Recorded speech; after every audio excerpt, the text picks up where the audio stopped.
Can you give us that perspective of what is it that you are looking for? What is the big picture here in your not necessarily setting up the campaign, but running this paid campaign? What is the right thing to monitor and therefore make your decisions?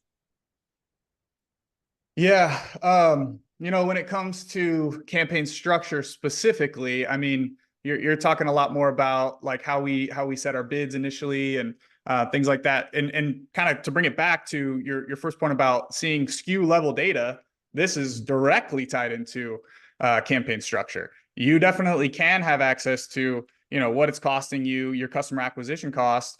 Maybe not at the total level, but we're talking specifically about ads.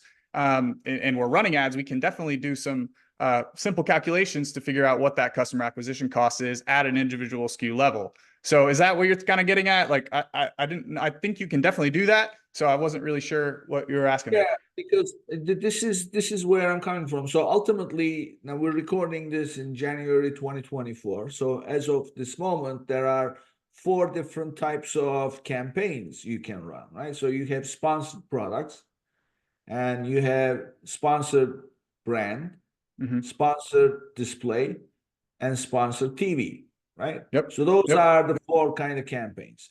Now, sponsored brand, it's not SKU by SKU, right? I see what you're saying. Yeah. That's what I'm getting at. So if I run, it's simple enough. If I go sponsored product, I know that these are the keywords. I'm gonna go purchase, let's say, or bid on, and they're gonna drive business to these SKUs. What sponsored brand doesn't work that way. So now suddenly the SKU business goes out the window, and so that's where my confusion was at the very beginning. Yeah, for sure. I mean, when we start getting into sponsored brands, that's a whole different conversation. Now, there are some things available like the attributed purchases report where you can actually see which products were purchased from your sponsored brand ads, but you can't necessarily tie that spend to one of those direct ASINs. Now, you could kind of average it and figure out, the average of sales versus the other 2 ASINs and just kind of figure out a rough estimate of what amount of spend went to that product. But that's not a particular product that you're advertising. That's your brand that you're advertising. That's a collection of products that you're advertising.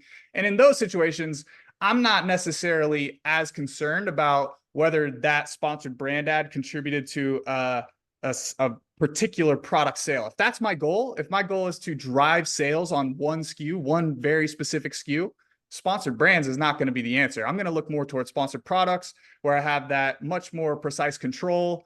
I can get that level of reporting, that SKU level reporting. I can even see same SKU level units ordered, which is very important to all this.